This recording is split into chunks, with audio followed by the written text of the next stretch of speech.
Este es un verso muy interesante del Bhagavatam porque nos está hablando acerca de la morada trascendental, de un lugar espiritual más allá de esta existencia. Esto es lo interesante del Bhagavatam a comparación del Bhagavad Gita. Estuvimos hablando anteriormente, en mis clases anteriores, acerca de esta región, ¿no? Cuando hablamos del tema último del Bhagavad Gita, del módulo del curso temático del Bhagavad Gita, el último tema es liberación. Y estuvimos hablando algo acerca de lo que nos queremos liberar, y por último hablamos del destino trascendental, que en el Bhagavad Gita se le nombra como Brahman. Y nos da una pauta la palabra Brahman como un estado de existencia más que todo, ¿no? Pero también hay otras palabras que hablan de destino, ¿no? Como un lugar, como una morada. Y eso también se explica en este tema de la liberación. Creo que el día de hoy vamos a ser testigos todos del final de este curso temático del Bhagavad Gita, ¿no? Aquí estamos terminando hoy con este último tema y ya no los molesto más. Con esto estamos terminando porque las últimas palabras que aparecen en estos 11 temas del Bhagavad Gita es liberación, y los últimos temas de liberación que aparecen son como Krishna entonces llama a ese mundo espiritual. Ya dijimos que lo llama Brahman. Acá en esta parte del Bhagavatam se describe detalles de este lugar. Pero Krishna también va a utilizar otras palabras que son muy interesantes porque nos da a entender de que es una morada, es la casa de él. Es como entender que no es solamente una región energética ahí donde, bueno, hay respiro del mundo material, sino que siempre cuando Krishna habla de este mundo espiritual en el Bhagavad Gita, va a decir Mad, mi, ¿no? Como mi lugar, como que es una morada donde él está. Uno podría preguntarse, ¿y aquí no está? ¿No era que estaba en el corazón de todos, que Krishna es omnipresente? Sí, pero parece que hay una diferencia en que, por ejemplo, yo pueda viajar y dar cursos en distintas partes, y otra es, pero ¿dónde vive Parampadam? ¿No? Y que ustedes tomen mis cursos acá donde yo vivo, en mi hogar. Entonces Krishna también tiene un hogar. Lo interesante de ese hogar, ya vimos algunos aspectos de la naturaleza de ese lugar analizando la palabra Brahman, pero lo interesante es que él se encuentra personalmente ahí. Uno podría preguntarse, ¿y cómo? ¿Y en esta existencia material no se encuentra personalmente? Bueno, según los versos que vamos a leer de acá después del Bhagavatam, sí, pero no explícitamente. O sea, nosotros necesitamos hacer un esfuerzo para verlo personalmente al Señor dentro de esta existencia material. Necesitamos despertarnos dentro de esta existencia material. En cambio, en el mundo espiritual es explícito la presencia del Señor y por lo tanto sus actividades. Es ahí donde Él se siente como en casa, porque está en casa. Y ahí las personas que llegan ahí en contacto con Él, los grandes devotos que van a ese mundo espiritual, pueden disfrutar de la naturaleza personal, directa de Dios.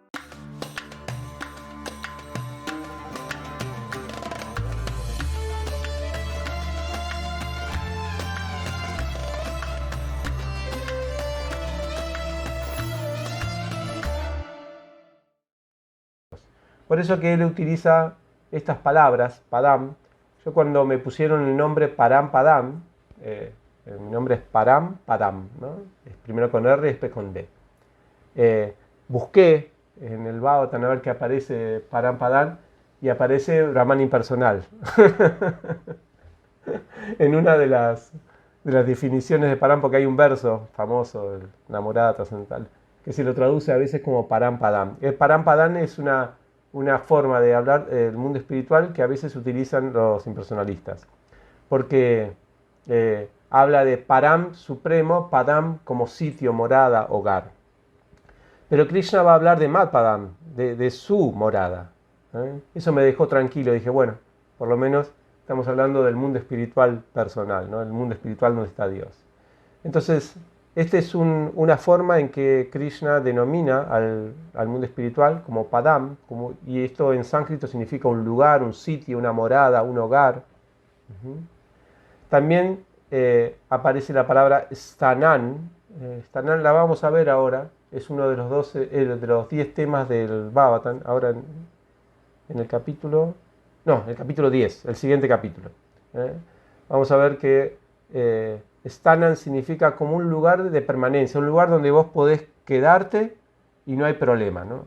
O sea, generalmente, por ejemplo, subirte a un avión no es Stanan, porque vos subís para bajarte. O sea, nadie puede quedarse a vivir en un avión, tampoco nadie puede quedarse a vivir en un aeropuerto.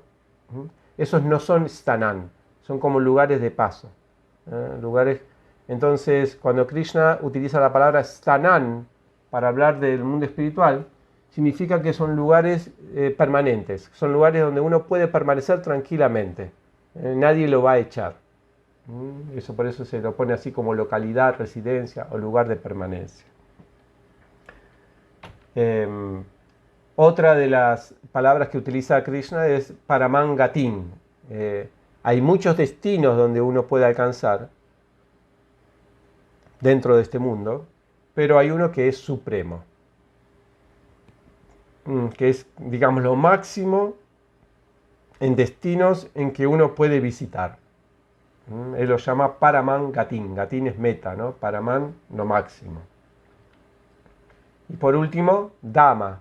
Dhamma también es una palabra que se refiere a un lugar de residencia, una casa, morado, domicilio. Eso es mucho más relacionado con un hogar, ¿no? Como un lugar donde yo estoy.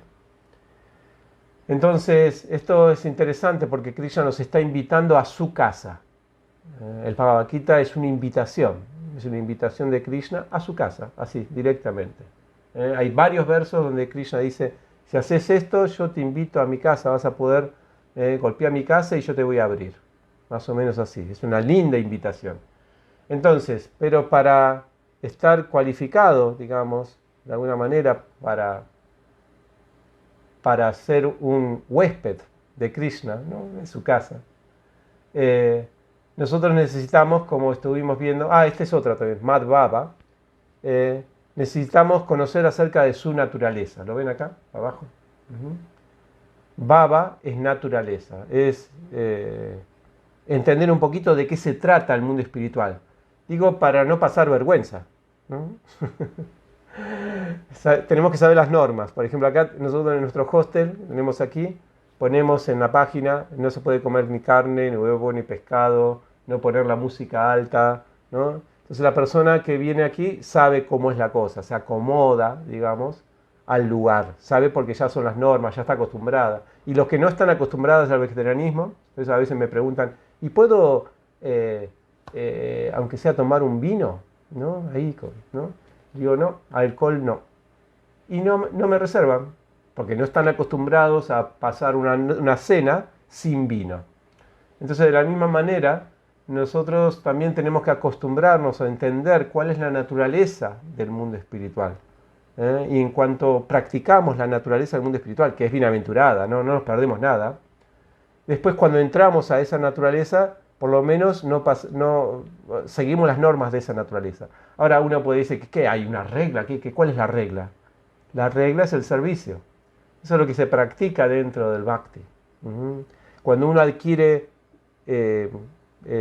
felicidad solamente por servir y por cooperar con otros en su servicio, eso es una cosa muy importante, porque a veces uno piensa es servicio a Krishna exclusivo, no, es cooperar con otros en el servicio a Krishna.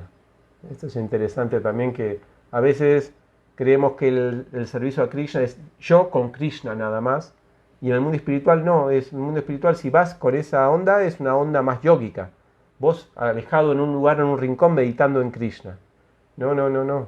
Tenés que vos estar ahí cooperando con todo el elenco que le está sirviendo a Krishna. Entonces, creo que ISKCON es uno de los lugares donde más se practica eso, ¿no? O te obligan a practicarlo.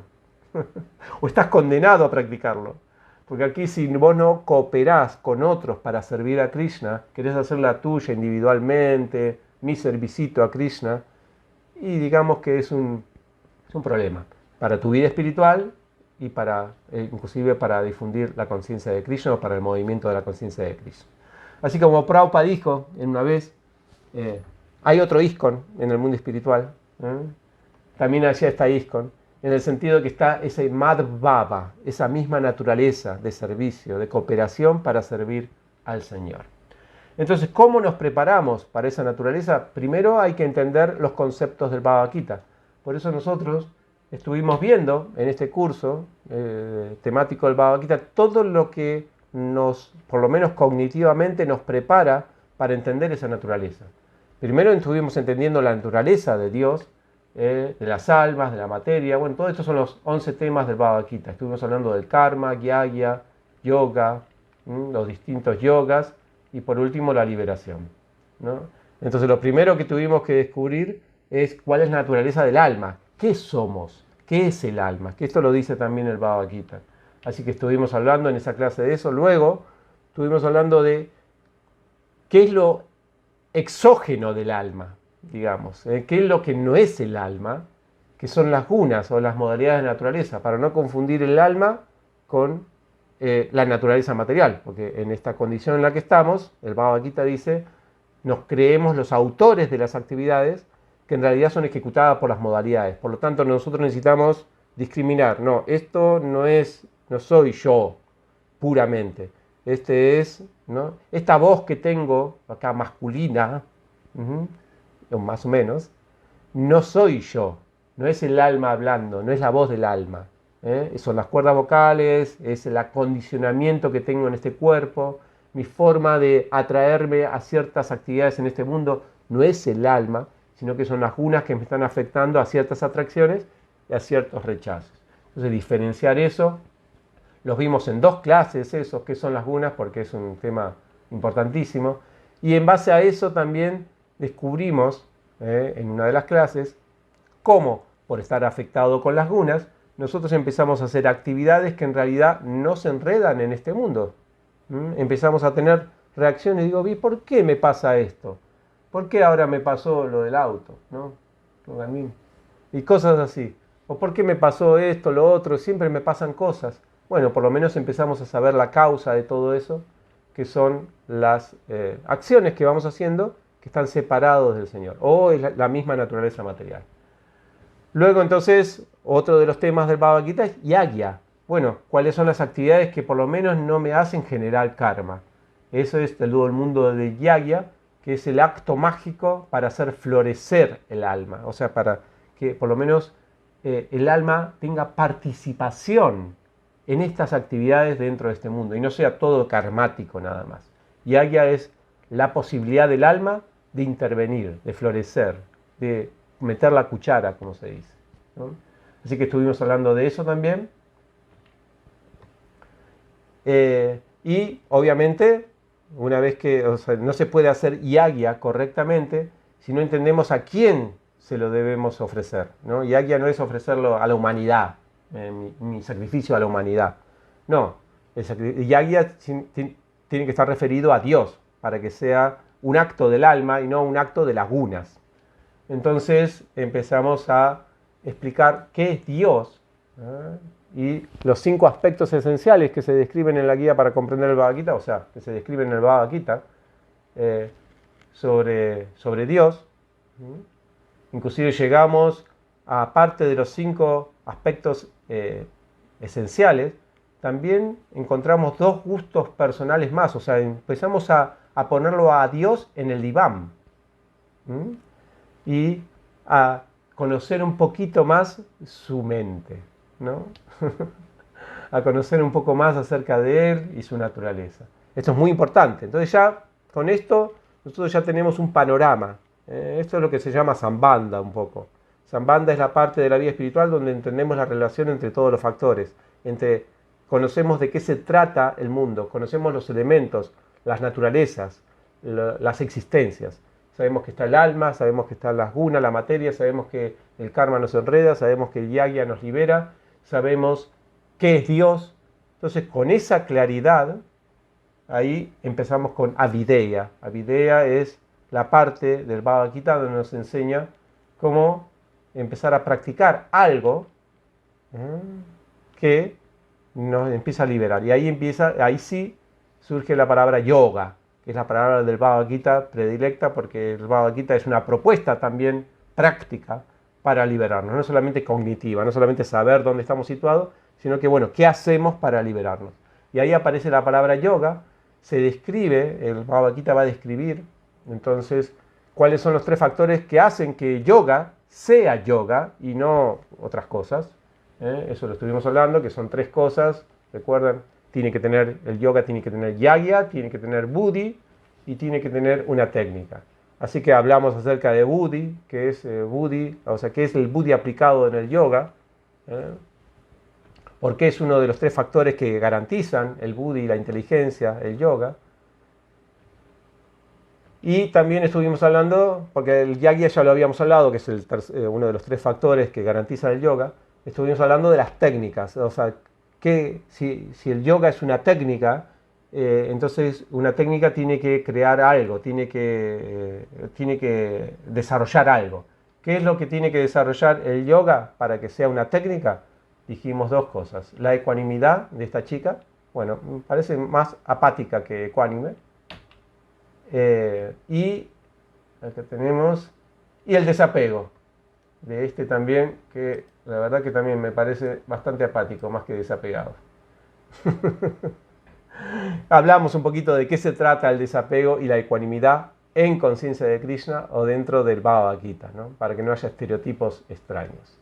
Así que luego de eso dijimos, bueno, ya está, sí. Una persona que está viendo todo esto dijo, bueno, ¿cómo practico? ¿Cómo se practica la cosa?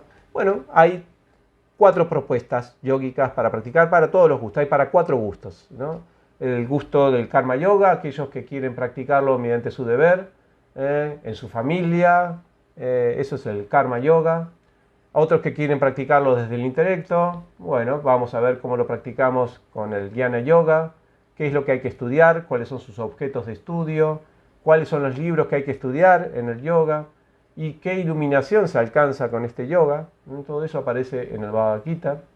Y luego también los meditadores también tienen la posibilidad de practicar yoga por medio de la meditación. Así que cuáles son los principios que dice el Bhagavad Gita para hacer una correcta meditación y no solamente un espectáculo psicológico o falso de meditación. Y obviamente que uno de los héroes, ¿no? de las super yogas que existen en el Bhagavad Gita y que se le da mucho hincapié es el Bhakti Yoga. Así que hablamos de la posición jerárquica que el Bhagavad Gita le da al Bhakti Yoga entre los demás yogas, cómo, a pesar de que es un yoga del amor, de la emoción, cómo refuerza esa emoción espiritual, refuerza ese amor dentro de un yoga, el conocimiento espiritual y no solamente es un sentimentalismo. También hablamos de 9 tips para generar bhakti y cómo se disciplina este yoga para que no sea algo así sentimentaloide que al final no tiene una disciplina. ¿No? ¿Cómo tiene una forma de disciplinar el yoga? Sí. Aquí lo tenemos al muchacho disciplinado. Entonces, esto es un poquito lo que hablamos de los procesos. ¿Para qué? Para llegar a qué. El último tema del Bhagavad Gita es Mukti, que estuvimos hablando, ¿no? La liberación negativa, la liberación positiva, qué nos queremos liberar y qué es lo que queremos conseguir, eso es liberación negativa, liberación positiva. Y también hablamos en la anterior clase de la definición de Brahman, o sea, cuál es la naturaleza del lugar donde uno llega o del estado de existencia en que uno alcanza cuando se libera. Y aquí, en esta clase de hoy, con un broche hermoso, el Bhagavatam nos presenta este verso donde se describe más vívidamente, más detalladamente, los habitantes inclusive de ese planeta. Así que es un lindo broche de oro para terminar hoy con este curso. Nos espera un futuro hermoso, si queremos, que es vivir con Krishna. Solamente debemos practicar cómo vivir en esa morada, entender la naturaleza del Baba, la naturaleza de esa morada, y entonces el éxito está asegurado. Muchas gracias. Si te gustó este video, por favor, suscríbete a este canal o compartí el video o comentalo.